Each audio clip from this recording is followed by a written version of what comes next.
రేపు ఢిల్లీ పర్యటనకు సీఎం చంద్రబాబు వెళ్లనున్నారు. రేపు అసెంబ్లీ సమావేశాలు ముగిసిన వెంటనే సీఎం ఢిల్లీకి పయనం కానున్నారు. ఎల్లుండి ఢిల్లీలో ప్రధాని అధ్యక్షతన నీతి ఆయోగ్ సమావేశం జరగనుంది. ఈ నీతి ఆయోగ్ సమావేశంలో ఏపీ సీఎం చంద్రబాబు పాల్గొననున్నారు. ఢిల్లీ పర్యటనలో ప్రధాని మోదీ ఆర్థిక మంత్రితో ప్రత్యేక భేటీ కానున్నారు చంద్రబాబు. కేంద్ర బడ్జెట్లో ఏపీకి తగిన ప్రాధాన్యత ఇచ్చినందుకు కృతజ్ఞతలు తెలిపే అవకాశం ఉంది. పెండింగ్ ప్రాజెక్టులతో పాటు కొత్త ప్రాజెక్టులపై చర్చించే ఛాన్స్ ఉన్నట్లుగా అధికార వర్గాలు తెలిపాయి.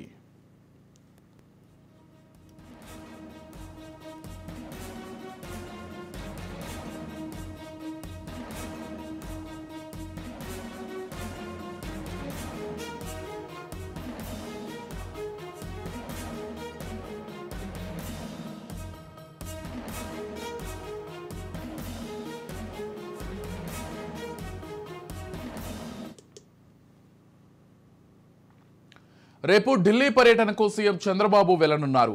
రేపు అసెంబ్లీ సమావేశాలు ముగిసిన వెంటనే సీఎం ఢిల్లీకి పయనం కానున్నారు. ఎల్లుండి ఢిల్లీలో ప్రధాని అధ్యక్షతన నీతి ఆయోగ్ సమావేశం జరగనుంది. ఈ నీతి ఆయోగ్ సమావేశంలో ఏపీ సీఎం చంద్రబాబు పాల్గొననున్నారు. ఢిల్లీ పర్యటనలో ప్రధాని మోదీ ఆర్థిక మంత్రితో ప్రత్యేక భేటీ కానున్నారు చంద్రబాబు. కేంద్ర బడ్జెట్లో ఏపీకి తగిన ప్రాధాన్యత ఇచ్చినందుకు కృతజ్ఞతలు తెలిపే అవకాశం ఉంది. పెండింగ్ ప్రాజెక్టులతో పాటు కొత్త ప్రాజెక్టులపై చర్చించే ఛాన్స్ ఉన్నట్లు అధికార వర్గాలు తెలిపాయి.